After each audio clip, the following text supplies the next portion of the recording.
नमस्कार दोस्तों, मैं अंकुर उपाध्याय स्वागत करता हूं आप सभी का एक बार फिर से अपनी नई वीडियो में। दोस्तों, रिजल्ट सीजन चल रहा है। इस वीडियो में आप सभी के साथ 6 स्टॉक्स के बारे में बात करना चाहूंगा जिनके क्वार्टरली नंबर्स आ चुके हैं। एक एक करके डिस्कस करते हैं, शुरू करते हैं बिना किसी देरी के। सबसे पहले नंबर्स आपके साथ डिस्कस करना चाहूंगा दोस्तों हैवेल्स इंडिया के। पॉलीकैब के रिजल्ट हमने ऑलरेडी देख लिए हैं। रिजल्ट मेरे को तो ठीक ही लगे थे। स्टॉक हालांकि नंबर्स का 2-2.5% नीचे आया था, बट इवेंचुअली जब ब्रोकरेज हाउसेस की रिपोर्ट आई, पॉजिटिव रिपोर्ट आई, तो फिर वो वापस ऊपर चला गया। पॉलीकैब को लेकर मेरा वन एंड ओनली व्यू रहता है बाय ऑन डिप। बहुत ही कमाल की स्टोरी है, बहुत ही कमाल की कंपनी है। हेवल्स भी अच्छा कर रहा है, काफी अच्छा कर रहा है, बट पॉलीकैब अनडाउटेडली लीडर है और वहां पे ज्यादा मेरा फोकस रहता है। हेवल्स की बात करें दोस्तों तो रिजल्ट्स कैसे रहे चलिए देखते हैं। 280 करोड़ से प्रॉफिट बढ़कर 300 करोड़ पे आया है, बट एक्सपेक्टेशन से काफ़ी कम है। एक्सपेक्टेशन अराउंड 386 करोड़ की थी। रेवेन्यू 4889 करोड़ से बढ़कर 5587 करोड़ पे आता हुआ दिखा है। हालांकि अनुमान 5345 करोड़ का था। तो रेवेन्यू के फ्रंट पे अनुमान को बीट करा है सुपर, लेकिन मुनाफे के फ्रंट पे अनुमान को मिस कर दिया है। मेरे को लग रहा है वो लेबर कोड का चेक करना पूरी इंडस्ट्री में पड़ा है, पूरे बाजार पे, हर कंपनी पे है, जिसके चलते प्रॉफिट सबका ही टूटा है।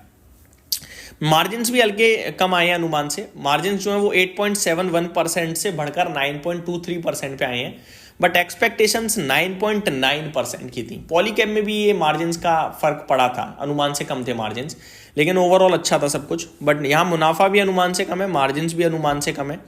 एबिटा देखें तो 528 करोड़ के अनुमान के सामने 516 करोड़ पे आए हैं, तो अनुमान से कम एबिटा भी कंपनी ने पोस्ट करा है। हालांकि अगर आप वाई आधार पे देखेंगे तो 426 करोड़ के सामने 516 करोड़ पे एबिटा कंपनी ने पोस्ट करा है। मेरा मानना यह है कि ये नंबर थोड़े से वीक हैं दोस्तों। जी हाँ, रेवेन्यू यानी आय का फ्रंट छोड़ दिया जाए, चौतरफा मेरे को कमी दिख रही है रिजल्ट्स में। एग्जैक्टली स्टॉक में आज पिटाई भी पड़ी है और एग्जैक्टली अपने सपोर्ट पर आकर भी बंद हुआ है 1435। मेरे को लगता है इसके नीचे अगर ये टिका तो फिर हो सकता है 1424-1400 रुपये करीब भी जाए, तो कोई बड़ी बात नहीं है, जो कि यहाँ से ज़्यादा दूर नहीं रह गया। बट ये मेरे को लगता है स्टॉक इवेंचुअली 1400 रुपये के पास पहुँच सकता है। दो चीज़ें दोस्तों जो समझने वाली हैं वो ये है कि आज बड़ी डिप आई है। दूसरी बात, आज ही 20 EMA के नीचे भी निकल गया है। टेक्निकली भी बड़ी कैंडल फॉर्म हो गई है आज नेगेटिव, और लास्ट कुछ ट्रेडिंग सेशन से लगातार नेगेटिव ही शेयर ट्रेड कर रहा है। तो मेरा मानना है कि थोड़ा सा सावधानी बरतें और जल्दबाजी ना करें स्टॉक को एवरेज आउट करने की, क्योंकि ये क्वार्टर के नंबर्स कुछ खास नहीं थे। अगला स्टॉक है दोस्तों साई सिल्क। साई सिल्क की बात करी जाए, कंपनी का मुनाफा 46 करोड़ के सामने 38.1 करोड़ रह गया है, तो मैं तो बोलूँगा खराब है साल दर साल। रेवेन्यू 448 करोड़ के सामने 410 करोड़ रह गया है, तो रेवेन्यू भी घटाया साल दर साल। मार्जिन 17.59% से 17.03% पे आते हुए दिखे हैं, तो हल्के मार्जिन में भी गिरावट है साल दर साल। और एबिटा 79 करोड़ के सामने 70 करोड़ पे आता हुआ दिखा है, तो यहाँ भी अनुमान से कम ही देखने को मिल रहा है एबिटा। हर एक फ्रंट पे थोड़े वीक नंबर लग रहे हैं साइंस सिल्क के। बट मुझे याद आ रहा है जहाँ तक है, इस कंपनी ने जब क्वार्टरली अपडेट पोस्ट करे थे तो काफ़ी दमदार लग रहे थे और शेयर भागा भी था। तो मेरे को लगता है क्वार्टर ऑन क्वार्टर भी हमें चेक करना चाहिए। क्वार्टर ऑन क्वार्टर भी खराब ही है नंबर्स एक्चुअली में देखा जाए तो। मुनाफा 40 करोड़ से 38 करोड़ रह गया है। 444 करोड़ से रेवेन्यू कहाँ पे आया है, रेवेन्यू देखा जाए तो 444 करोड़ के सामने 410 करोड़ है। तो रेवेन्यू में भी उतना मज़ा नहीं आ रहा है, मुनाफे में भी मज़ा नहीं आ रहा है। कामकाजी मुनाफा भी 72 करोड़ से 70 करोड़ है। तो मेरे को तो कुछ खास पसंद आए नहीं दोस्तों साई सिल्क के नंबर्स, मैं अवॉइड करने के लिए कहूँगा। LTI माइंट्री एक बड़ा नंबर जिसके सबको इंतजार भी था, क्योंकि LTTS ने मूड बिगाड़ दिया था। नंबर्स की बात करी जाए वो बाद में करेंगे, पहले डिस्कस करना चाहूँगा आपके साथ dividend. Company declare dividend of ₹22 पर शेयर, तो 22 रुपये प्रति शेयर का कंपनी ने दिया है डिविडेंड। अब आ जाते हैं रिजल्ट्स पे। कंसोलिडेटेड नेट प्रॉफिट कंपनी का 1400 करोड़ से घटकर 970 करोड़ रह गया है। ये क्या हो गया भाई, तो पूरा ही खत्म हो गया मुनाफा दोस्तों। 1417 करोड़ का अनुमान था, 970 करोड़ पे मुनाफा आया है। लेबर कोड का हाँ जी लिखा भी है, company reports Q3 results include charge of 590 crore rupees due to new labour codes. 590 crore रुपए का लेबर कोड की वजह से चार्ज आया है। अब अगर मैं 970 करोड़ में 590 करोड़ जोड़ दूंगा दोस्तों, तो ये आपका ऑलमोस्ट 1560 करोड़ हो जाएगा।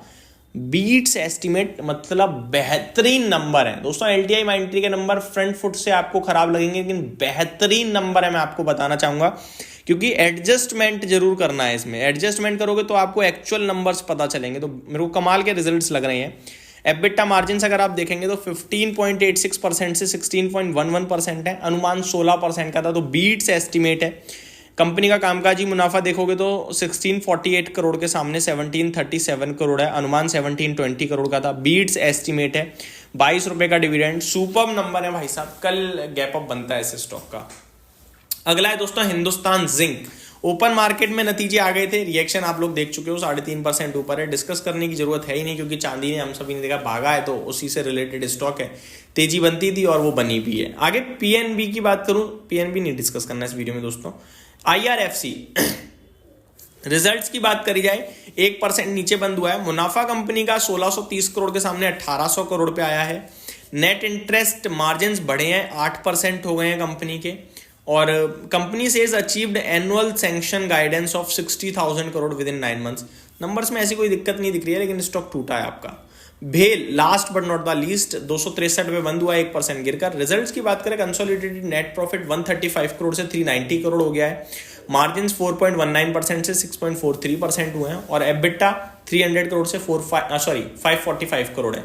तो मैं इसको भी अच्छे ही मानूंगा, हालांकि आज बाजार के साथ शायद शेयर चल नहीं पाया। तो ये मेरी तरफ से अपडेट थी। Thank you so much for watching this video. Have a great day guys.